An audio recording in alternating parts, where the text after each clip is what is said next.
Welcome to the Big Game Hunting Podcast, where we help hunters like you prepare for the big game hunting adventures you've always dreamed of. Now, here's your host, John McAdams. Hello, John McAdams here, and you are listening to episode 347 of the Big Game Hunting Podcast. Thanks a lot for joining me today, and happy Thanksgiving to all my American listeners. I have a special treat for everyone listening today, but it should be especially appealing to all of my listeners from outside the USA, because I'm going to discuss all of the other .30 caliber cartridges I did not include back in episode 286 from 2023. I heard from a few listeners after I published that podcast who basically said, hey, I enjoyed it, but why didn't you talk about the 303 British or the 7.62 by 54? They're both .30 caliber cartridges. Well, I left out those cartridges and some others simply because I only included cartridges firing .308 caliber bullets, and that episode was more than long enough without including other cartridges that don't use that exact bore size. Not to worry though, today I will cover all of the other popular .30 caliber rounds that don't use .308 caliber bullets that I left out of episode 286. So we'll focus on those other .30 caliber cartridges today, and I'll talk about their history, their design characteristics, their performance specs, and their recommended uses in detail. And where appropriate, I'll also share some personal anecdotes involving these rounds, as well as some observations involving various cartridges by some noteworthy gun writers, too. I have two announcements to share with you before we get started talking about that. First, I will be at the Dallas Safari Club convention in Atlanta, 9 to 12 January 2025. Yes, Dallas Safari Club is in Atlanta this year. I will be attending with two of my professional hunters. Go ahead, mark your calendar. I would love to meet you in person if you'll be at the show. And just like I did at Safari Club International this year in Nashville, I will host a meetup with listeners and past, present, and future Africa hunting clients at the show at some point. Details are forthcoming with all of that stuff, but I just wanted to get the announcement out there ASAP so you know with plenty of time to plan if you're going to be potentially attending that show. Next, I am giving away a set of Axle Tracker electronic earmuffs. This is a brand new, in-the-box set, literally identical to what I use at the range and sometimes out hunting. The tracker muffs provide hearing protection and hearing enhancement so you can carry on a conversation with the person next to you at the range or hear the sounds of an approaching deer without exposing your ears to damage from gunshots or other loud noises. Sign up for the giveaway at thebiggamehuntingblog.com/giveaway or click the link in the show notes and I'll enter you in a random drawing for those muffs. Be sure to confirm your email address if you are asked to do so after you sign up. You have until 11:59 p.m. Central Time on 1 December 2024 to sign up. I will randomly select one lucky listener from all of the submissions on 2 December 2024 to receive those earmuffs. I know you've been waiting for this episode for a long time, so let's dive right into things and get started. We'll start with the smallest caliber cartridge on this list, and that is the 7.5 by 55 millimeter Swiss Schmidt Rubin, also known as the 7.5 by 55 Swiss or the 7.5 Swiss. There are several different versions of this cartridge that have evolved over the years, and this is a theme you'll actually see several times in this episode. But we will focus on the GP11 of the 7.5 Swiss that was adopted in 1911 for right now. Developed for the Swiss military, that load shoots a 174 grain full metal jacket bullet at 2,560 feet per second. That is a Spitzer bullet. It was right at the leading edge of the switch from round nose to Spitzer or pointed bullets early in the 20th century. The cartridge itself is 77.7 millimeters long or 3.06 inches. It has a case 55.6 millimeters long, uses a 7.78 millimeter bullet diameter. That works out to 0.307 inches. Now, this round was primarily used in the Swiss K31 rifle. That is a straight pull action rifle, known actually for being one of the most accurate standard military issue rifles ever produced. They did eventually replace that rifle with the STGW-57 battle rifle in the 1950s. That rifle used the same 7.5 Swiss cartridge. They continued to use that as their primary infantry service rifle for a long time until, I think, the 1990s, when they replaced it with the 5.56 cartridge used in the SIG SG550 rifle. But this cartridge is still in use. It's basically the Swiss 7.62 by 51 or 308. They still use it in their medium machine guns. Reservists still use some of those older rifles in this chambering, and of course some people hunt with it too. This is a CIP standardized cartridge, 55,000 psi pressure. Like I said, similar in performance to the 308. Norma makes a 180 grain soft point loading at 2690 feet per second, and PPU makes a load with a 174 grain soft point at 2,525 feet per second. All right, next we have the 7.62 by 39 millimeter cartridge. Ah, yes, the legendary round used in the AK-47. Also known as the 7.62 short or the 7.62 Soviet, this is possibly the most common centerfire rifle cartridge in the entire world.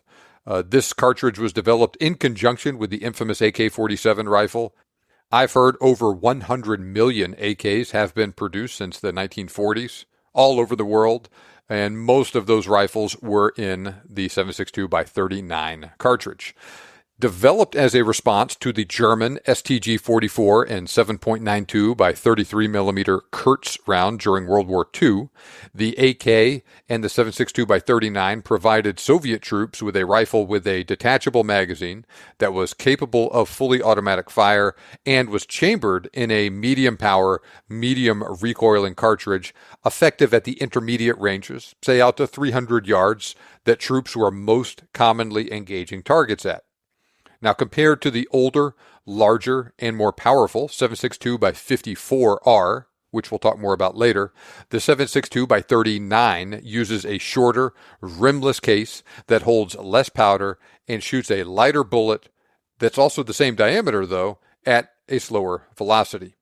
There are, of course, several ammo types for each cartridge, but, for instance, full-powered 7.62 by 54R ball ammo is a 148 grain bullet at around 2,800 feet per second. The newer 7.62 by 39 fires a 123 grain bullet at around 2,300 feet per second.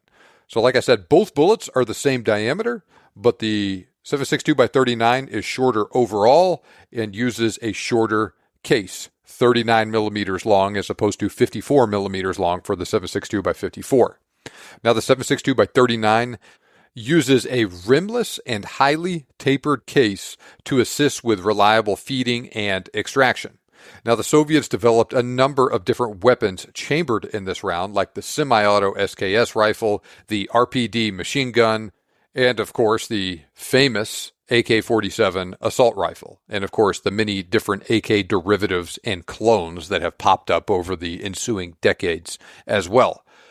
In addition to those military rifles, there are also a decent number of hunting rifles available in 7.62 by 39 also, like the Ruger American Ranch, the Ruger Mini 30, the Howa Mini, and there are some ARs actually chambered in this round too.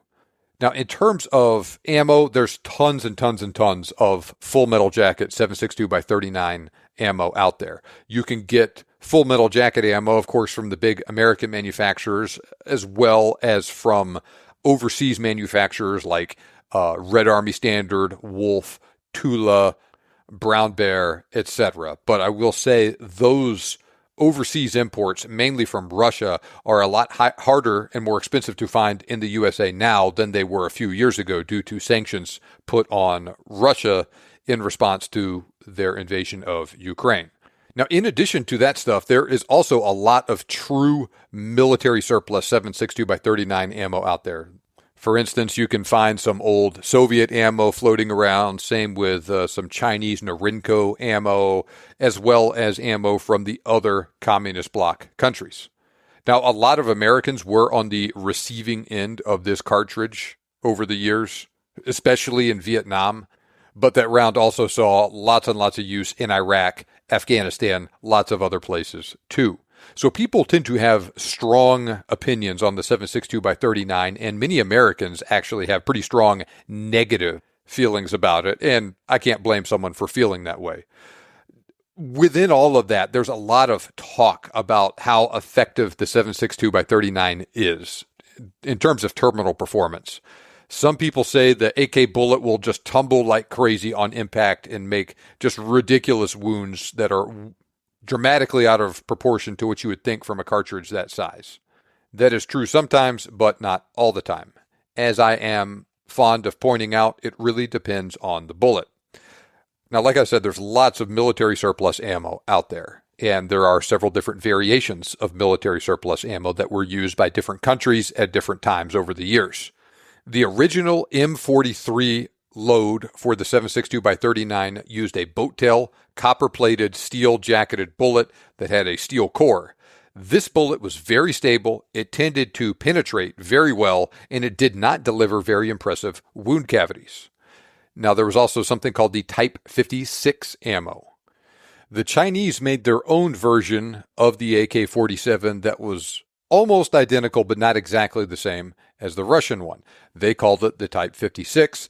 This is actually primarily what the Vietnamese used during the Vietnam War against the Americans. There were some true Soviet AK-47s in there as well, but they were mainly using the Type 56 rifle. They also used Type 56 ammo in that rifle that was made in China, and I know it's confusing. This ammo was similar in shape to the M43, also had a mild steel core and a copper-plated steel jacket. Now, this stuff is somewhat common in the USA right now. I actually have some of this Norinco 7.62 by 39 ammo in my hand right now as I'm recording this, and that's actually what I use in all of my photos I post online of the cartridge. But in any case, this is not something that you can normally use at a lot of shooting ranges in the United States. A lot of places will ban steel core ammo because they're afraid of ricochets and because they say it tears up their targets, and they'll test your ammo when you go to the range, potentially by holding a magnet up to it to see if it attracts the magnet, and if it does, then they won't let you use that stuff. In any case, I think this stuff also penetrated pretty well and did not deliver like just crazy wound cavities or anything like that, similar to the M43 ammo. Now, there was another type of ammo, the M67 Yugoslavian ammo, that was different. This used a lead core. This ammo tumbled more readily and made a much more impressive wounding profile. That is the ammo known for making really nasty wounds. And by the way, all of this was full metal jacket military ammo, not hollow point, not soft point. There was a guy named Martin Fackler, who was an American Army surgeon who established the Wound Ballistics Laboratory. He was one of the really big pioneers in the field of terminal ballistics. A lot of the concepts and terminology that we use today discussing terminal ballistics came from him. In any case, he worked for the U.S. Army for a long time studying terminal ballistics and published some studies demonstrating the different terminal effects produced by different cartridges in use by different militaries of the world at the time, as well as different loads. And there's a chart that floats around out there sometimes that you can probably find. Actually, I'll post it in the show notes for this page, showing the different wound profiles produced by these different 7.62 by 39 loads. Now, that's all well and good and everything. I don't recommend hunting with full metal jacket ammo, and it's actually illegal in many places. But you're not limited to using full metal jacket or milsurp ammo. Nope, there are actually some decent commercial ammo offerings that are much better suited for hunting for this cartridge. Remington actually makes a core lock load for the 7.62 by 39, 125 grain bullet at 2365 feet per second. Federal makes a power shock exact same bullet weight and velocity. Winchester makes ammo for the cartridge in their Deer Season XP and PowerPoint lines, both 123 grain bullets.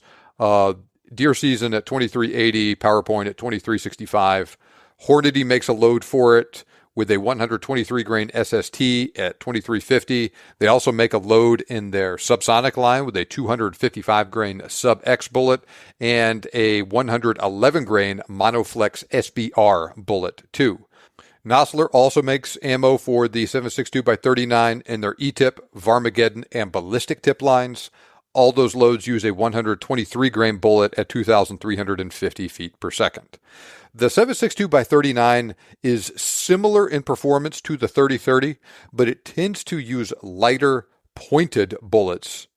Right? Everything I just talked about was in the 120 to 125 grain range. Well, you compare that to a 30-30 that is using, say, 150 to 170 grain bullets, often flat-tipped or round-nose bullets for the 30-30. It's also a little bit less powerful than the 30-32. It's shooting a bullet that's a little bit lighter at a similar velocity. It also has a different bore diameter than the 30-32. The 30-30 uses .308 caliber bullets. The 7.62x39 tends to use larger .310 or .312 inch bullets. SAMI spec for the cartridge is a .310 inch bullet or 7.9 millimeters. CIP spec is 7.92 millimeters, which is .3118 rounded up to .312 inches.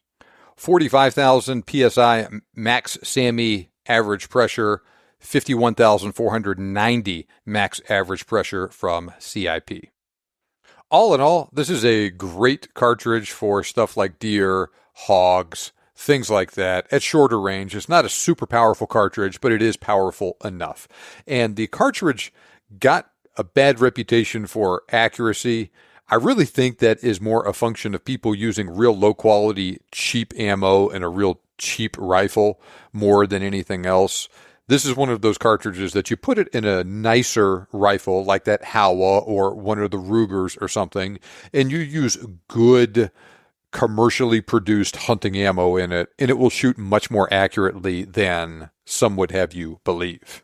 This is a low velocity round that's best for use at shorter range. Like I said, 200 yards and in, thereabouts, so it's not a super long range cartridge, but it is darn effective inside that ideal performance window.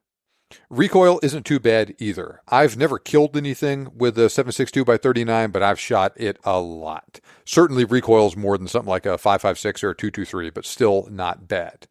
It's even less than a 30-30, which isn't bad in and of itself. A friend of mine in Lufkin has actually killed a couple of deer and hogs with an AK clone in 7.62x39. Results were very impressive in each case. Okay, now let's talk about another Russian and Soviet cartridge, the 7.62x54R. This is basically the Russian 30-06. Not literally, of course, but this was their primary infantry service rifle cartridge for most of the first half of the 20th century. It is a completely different design, but similar to the 30-06 in power, especially those older 30-06 loads from the early 20th century. And like the 30-06, not only did the military use it, but many hunters have used it as well. The Russian Empire adopted this cartridge in 1891 with their M1891 Mosin Nagant rifle, aka the 3-line rifle. 1 line equals 1/10 of an inch, so a 3-line rifle is a 30 caliber rifle. For some reason, that's how the Russians describe their rifles. In any case, 7.62x54 is a rimmed cartridge. Overall length, 3.048 inches, 53.7 millimeter long case, or 2.115 inches. This is another one of those in-between rounds. A little shorter than a 30-06, a little longer than a 308. This is also another one of those cartridges where different rifles sometimes have different bore diameters, depending on who made it, what sort of condition the rifle is in, that sort of thing. CIP standard for the cartridge is a 7.92 millimeter bullet, which is .3118 inches. This is a CIP but not SAMI standardized cartridge. Maximum average pressure, according to CIP, of 56,000 500 psi. This is actually one of the very few rimmed cartridges still in common use. So it keeps company with rounds like the 30-30 and the 45-70. The 7.62x54 originally shot 210 grain round nose full metal jacket bullets at around 2,200 feet per second. The Russians changed over to a Spitzer or pointed bullet in the early 1900s, around the same time most other countries were making that same switch. Typical military load for the 7.62x54R is a 148 grain full metal jacket bullet at 2,800 feet per second.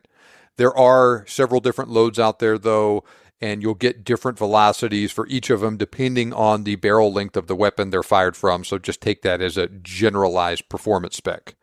This round is heavily associated with the Mosin Nagant rifle, and the Russians and eventually the Soviets and eventually lots of other countries used various different versions of that rifle for many, many, many decades after the Russians first introduced it in the 1890s.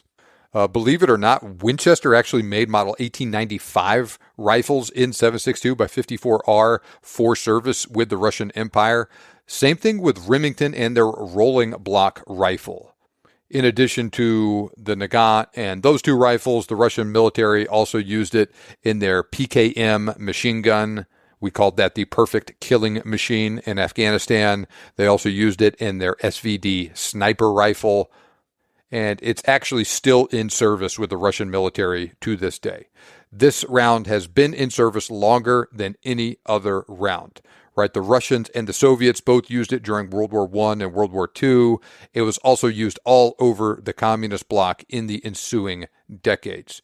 The same was also true for any country that received military aid from the Soviet Union at one point or another.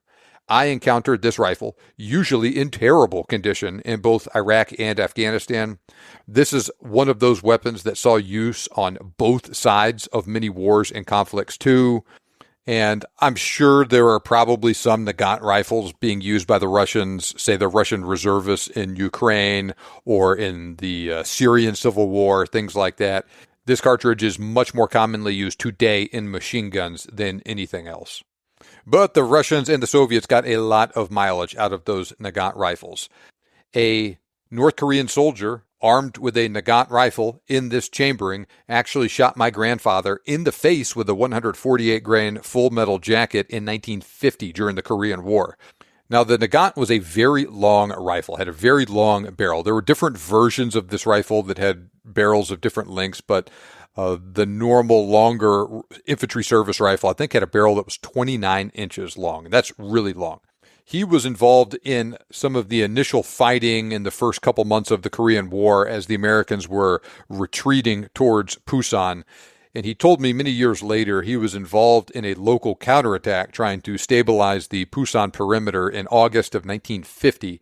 The North Koreans had attacked either the previous day or earlier in that day, pushed the Americans out of these positions. The Americans regrouped, counterattacked, tried to take their old spots back from the Koreans.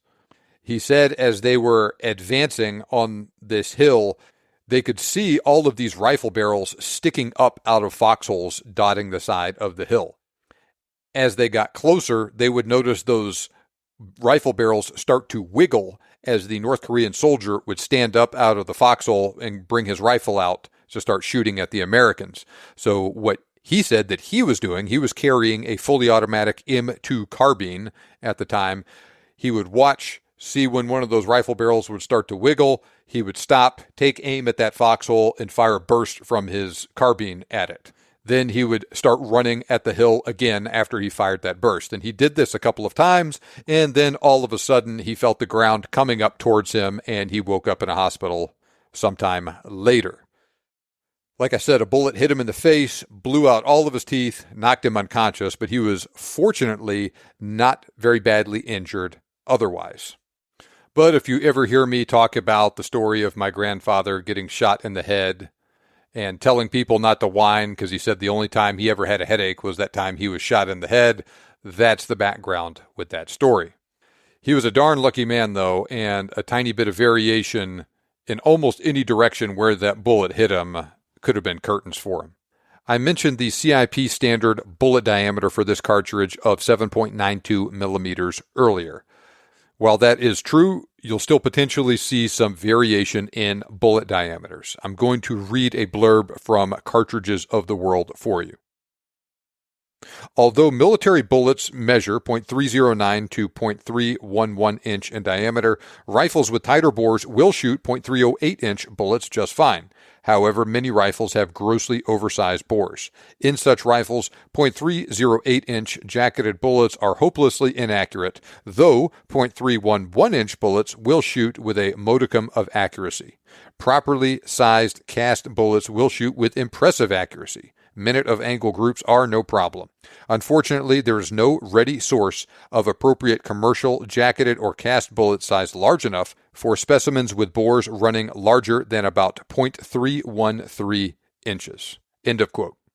This cartridge has a reputation for so-so accuracy and terrible recoil. Both of those things are more likely a function of the design of the rifles with that flat steel butt pad in terms of recoil, which should otherwise be on par with about a 30-06.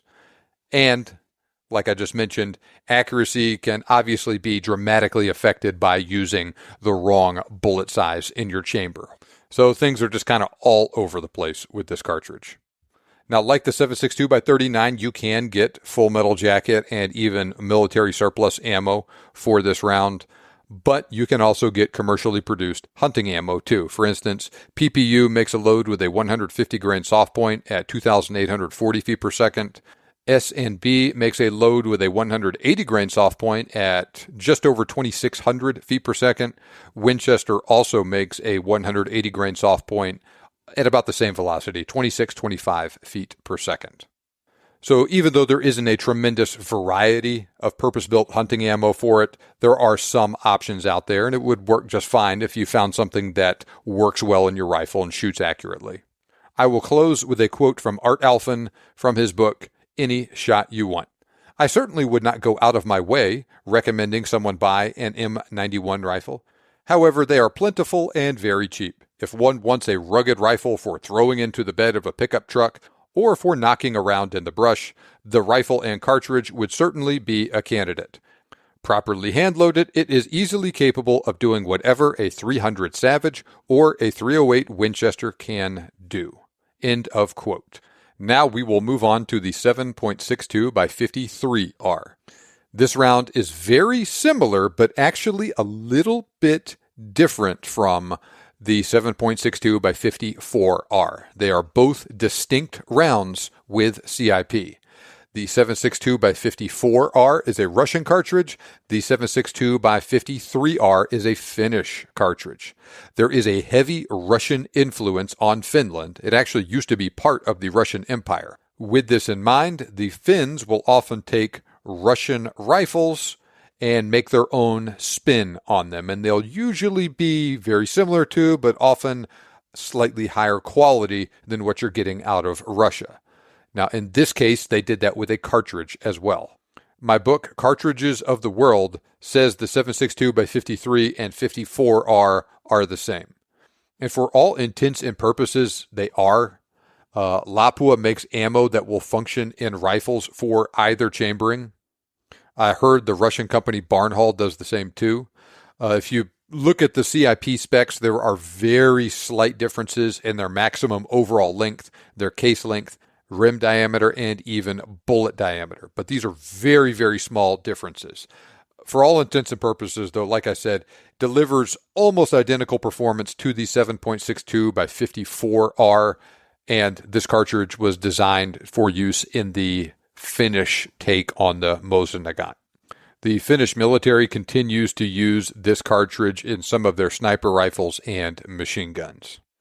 Next, we'll talk about the 7.65x53 Argentine Mauser. Designed in 1889 for the Belgian Mauser, this cartridge was also used by Argentina and several other countries in South and Central America and elsewhere in the world. Winchester actually loaded 7.65x53 ammo for a while. They even made a very small number of their pre-World War II Model 70s in this chambering too. My Winchester handbook says they made a grand total of 31 Model 70s in 7.65 Mauser.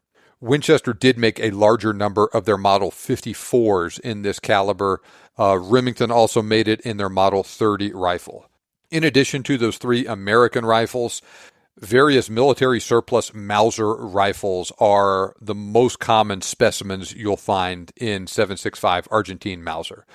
Most common single rifle, probably the Model 1891 Argentine Mauser or the Model 1909 Argentine Mauser. My cousin actually has a Model 1891 Argentine Mauser. This cartridge is 76 millimeters long, or 2.99 inches, uses a 53.6 millimeter case, 7.94 millimeter bullet diameter. That's 0.3125 inches, according to the CIP standards.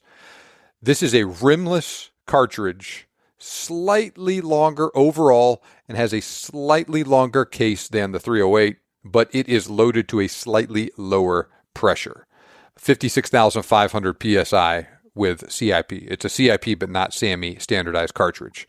The 308 is loaded to 60,190 psi according to CIP standards. Cartridges of the World had the following to say about it. The 7.65 millimeter is among the best designed of all Mauser cartridges. It provides excellent performance for North American hunting. In power, its slightly larger usable case capacity and slight bore size increase place it ahead of the 308 Winchester and quite close to factory 30-06 loads, especially with bullets up to about 165 grains, which makes it adequate for all medium game. End of quote.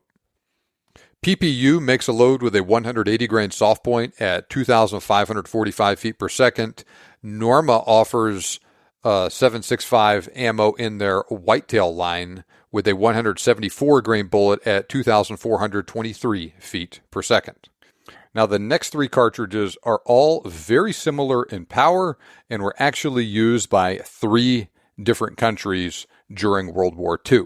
Now, the first is the 303 British, and while it was used by the British during World War II, it's a lot of use outside of that conflict.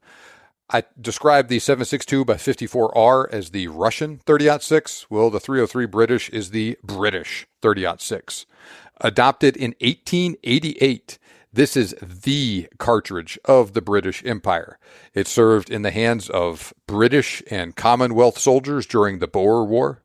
It's the origin of Rule 303. If you know, you know. They also used it, of course, in World War I and World War II, and basically up until the British replaced it with the 7.62 by 51 millimeter cartridge in the 1950s.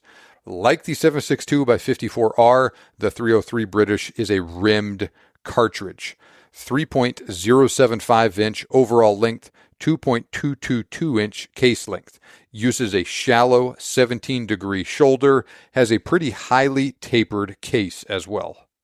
Not quite as tapered as something like a 375 H&H, but more tapered than, say, a 30-06. Now, like the 7.62 by 39, the 303 British is standardized both with SAMI and with CIP. SAMI spec bullet diameter is 0.3125 inches or 7.938 millimeters.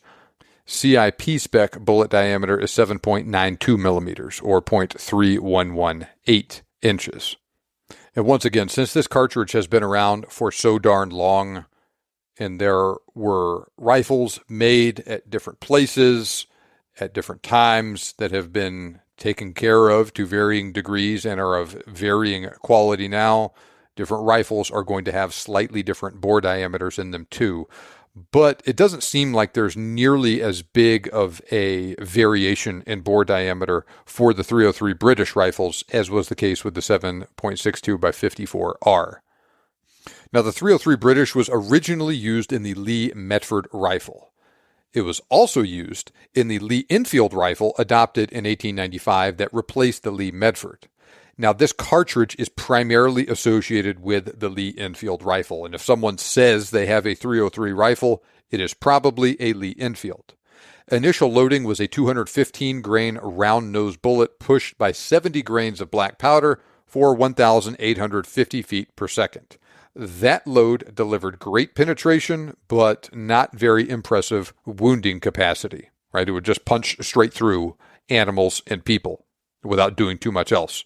This obviously could present a problem sometimes, so British military designers eventually came up with what we would now describe as an expanding bullet that was full metal jacket up to a point but had an exposed lead tip at the nose. They developed this bullet at the Dum Dum Arsenal in India. Known as the Dum Dum bullet, this projectile produced much more fearsome wounds on people.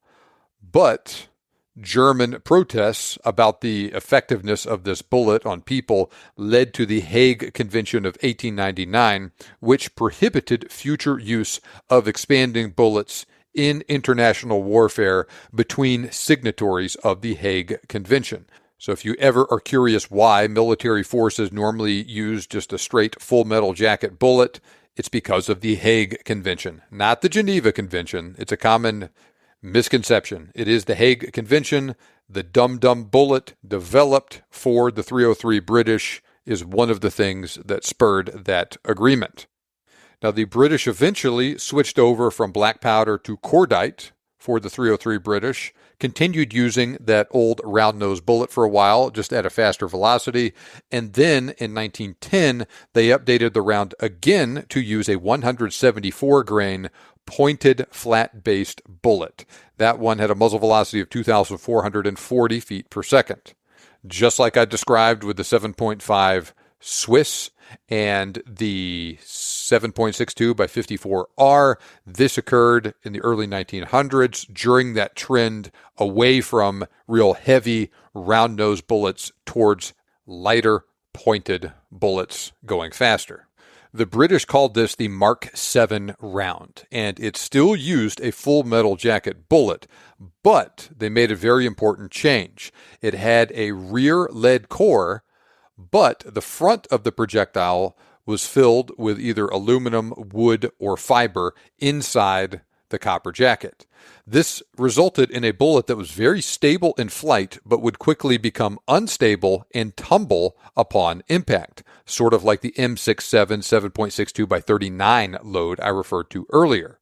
This bullet was still compliant with the Hague Convention, but it exhibited much improved wounding capacity. Now, it did not penetrate nearly as well due to the tendency to yaw upon impact. It worked great on humans and on smaller game, but was not quite as effective on larger game due to the erratic penetration as a result of the bullet tumbling. Now, the 303 British is just a little bit less powerful than the 308 Winchester.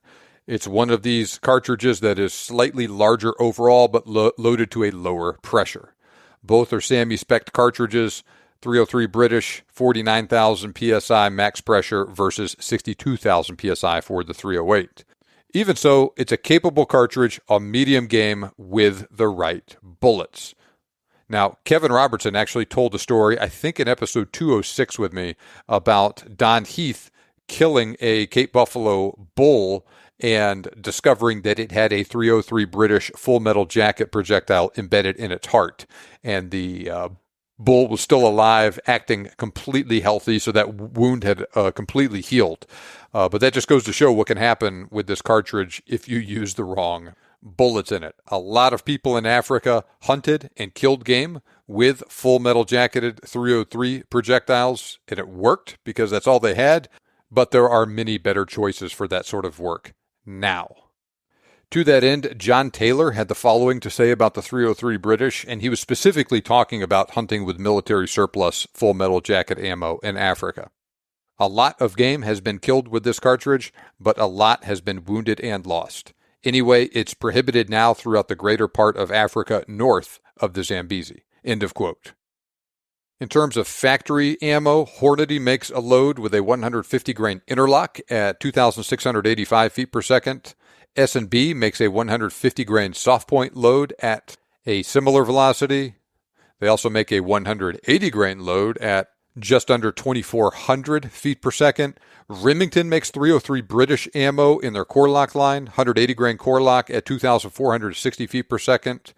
Winchester makes .303 British ammo in their PowerPoint line, exact same ballistics as the Corlock. Federal offers 2 power shock loads for the .303 British, a 150 grain power shock at almost 2,700 feet per second, and a 180 grain power shock at 2,460 feet per second. In terms of rifles, there are lots and lots and lots of old surplus British Enfield rifles out there. In fact, the Canadian Rangers actually used Enfield rifles up until very recently. This cartridge, those rifles are very common in all of the Commonwealth nations, right? Canada, Australia, various African countries, etc.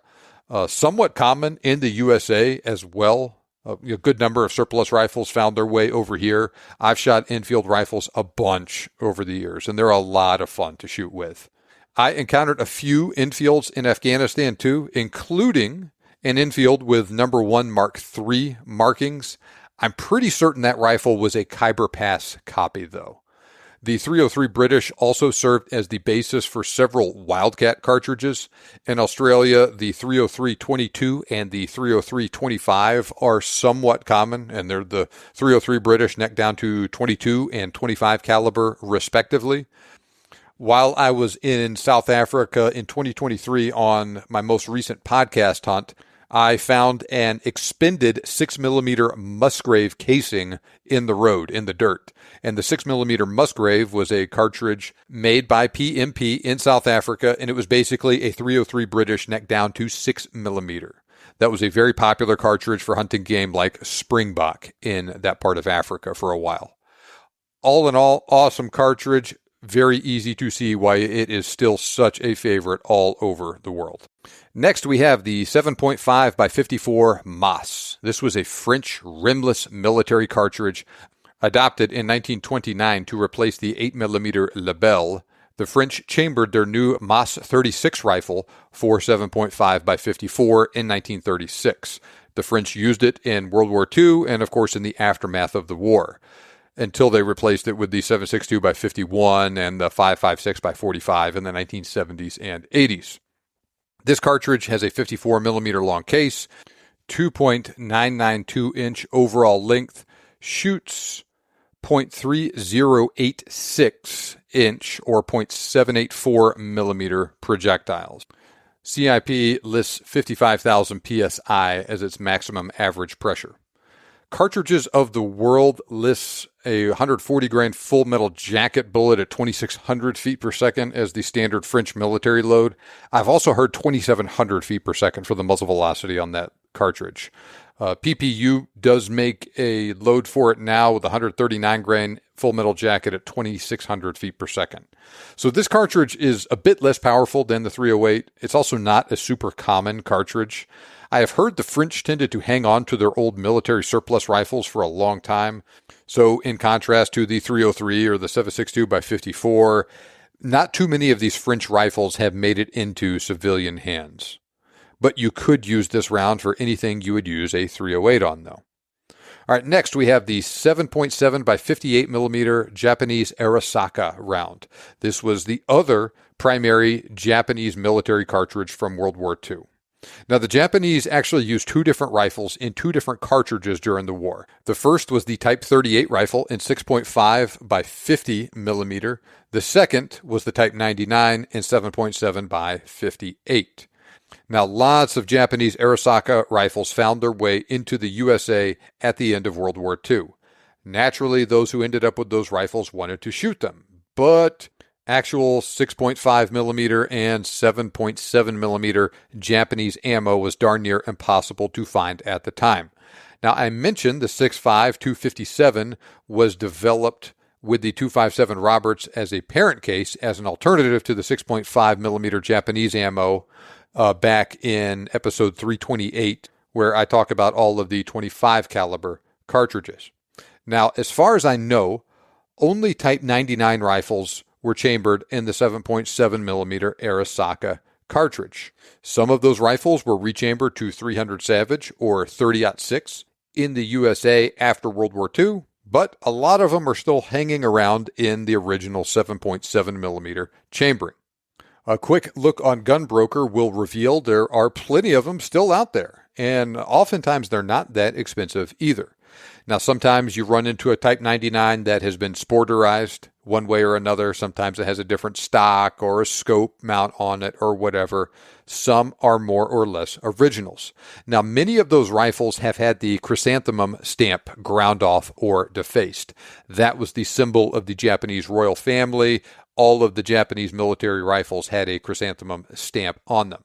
Those that are still in really good shape, that have not been sporterized, and that still have the chrysanthemum stamp, also known as a mum stamp on them, are more expensive. Sometimes you will run into so-called last-ditch 99 rifles that were produced later in World War II. The Germans did this sort of thing as well with some of their Mausers they made right at the end of World War II.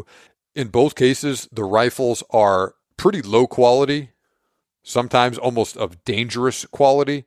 And especially in the case of the Type 99, those last-ditch rifles contributed to the reputation of the rifle as being a piece of junk in the eyes of some people. But the earlier production rifles are, of course, much better. I have heard that P.O. Ackley actually did a test, I think in the 1950s, to see which military rifles had the strongest action, where he just loaded a case hotter and hotter and hotter and continued to do that until he blew the action of the rifle up. I've heard the Arisaka won that quote-unquote competition and lasted longer than the Mausers, Enfields, Springfields, those rifles did. Now, even the earlier production Type 99s weren't known for being super-duper accurate, but they were certainly accurate enough to get the job done, and they are accurate enough if you have a rifle that's in good shape for you to hunt with. Now, it actually may be surprising, but the British had a close relationship with Japan in the late 1800s and early 1900s. They were actually allies during World War I. The British exerted strong influence on the Japanese military during that time frame, and they actually sold them a lot of weapons too. Even after the Japanese started producing their own military hardware, all of that stuff still showed a lot of British influence. So the 7.7 by 58 millimeter Arisaka has basically the same ballistics as the 303 British, but it just uses a rimless case, has the same bullet diameter, and fires a bullet of a similar weight at a similar velocity. Norma actually makes 7.7 Arisaka ammo as part of their whitetail line. They have one load with a 174 grain soft point fired at 2,500 feet per second. Now, as long as you can sort things out with the rifle and get one that's in good shape, that's safe to use, shoots accurately, all of that stuff, you can use that Norma ammo and it can be a very capable hunting cartridge. There's just that logistical problem that there is with some of these cartridges sometimes. Okay, now let's talk about the last cartridge of this episode, the 3220 Winchester. This cartridge was introduced by Winchester in 1882 for their 1873 lever-action rifle. This round was somewhat popular as a rifle and revolver cartridge for a time. In addition to Winchester, Colt, Smith & Wesson, Bayard, Marlin, and Remington made firearms for it. Now remember, the model 1873 Winchester used pistol cartridges like the 4440. One of the appeals of that way of doing things was a person could have a lever-action rifle and a revolver that used the same ammunition. Well, that was the case with the 3220. Now, I'm not sure why Winchester called it the 3220 because it uses .312-inch bullets. Sammy Spec is .3125 inches for it. Same with CIP. So it's not really a 32 caliber cartridge at all. It's a little bit bigger than usual 30 caliber cartridge. This is a very low pressure black powder round. It was actually not tested with the transducer, used the crusher test only with Sammy, and they have it rated at 16,000 copper units of pressure. You compare that to 45,000 CUP for the 303 British and 52,000 for the 308. Even the 4570 is 28,000 CUP. Winchester marketed the 3220 as a crossover varmint and deer cartridge. It works fine for varmints. It is on the light side for deer, though you could get it to work in a pinch. So this is a low-velocity round shooting light bullets. Winchester produces a load now for the 32-20 with a 100-grain lead flat-nose bullet at 1,210 feet per second for a whopping 325 foot-pounds of energy. This cartridge is still hanging around out there. You can get one of those older rifles I just mentioned. You could also get it in a single-shot Thompson Center pistol, too. And the 32-20 was also the parent case of the 25-20 Winchester and the 218B. Okay, that will do it for this episode. I hope you enjoyed it. If you did, be sure you check out my other caliber roundups. Links are in the show notes. Don't worry, more are coming in the future, too. I'll probably do it 22 cal, 6mm, 6.5mm.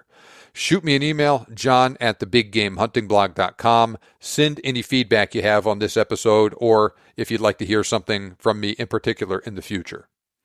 Be sure to sign up at thebiggamehuntingblog.com/giveaway to enter in the giveaway I'm doing for Axel Ear Pro. And I would also like to extend an invitation to you to join the community I am building on Patreon at patreon.com/biggamehunter. Link also in the show notes. I do release content there exclusively with my Patreon supporters from time to time. I'm also actually going to start offloading some used hunting gear, ammo, stuff like that I don't need anymore late this year in 2024 and in early 2025. Patreon supporters will get first crack at that stuff. Of course, I also prioritize correspondence with my supporters on Patreon above anyone else. Anybody is welcome to email me with questions, but Patreon supporters get priority. I do offer some other cool bonuses to supporters there too, so sign up at the link in the show notes, get access to all of that. Remember, you can make your dream hunt turn into a reality, and we can help. Thanks for listening. I'll see you back here next time on the Big Game Hunting Podcast.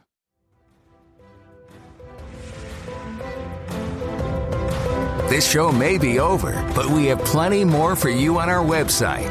For more information on today's topic, as well as lots of other useful hunting resources, head over to thebiggamehuntingblog.com. We look forward to having you back for the next episode. But until then, happy hunting.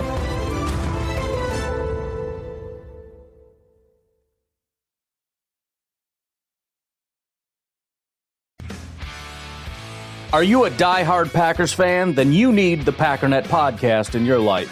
Tune in daily for the latest Packers news, analysis, and insights from every angle. We've got multiple shows covering everything from game breakdowns to roster updates. Don't forget our fan favorite call-in show, Packernet After Dark.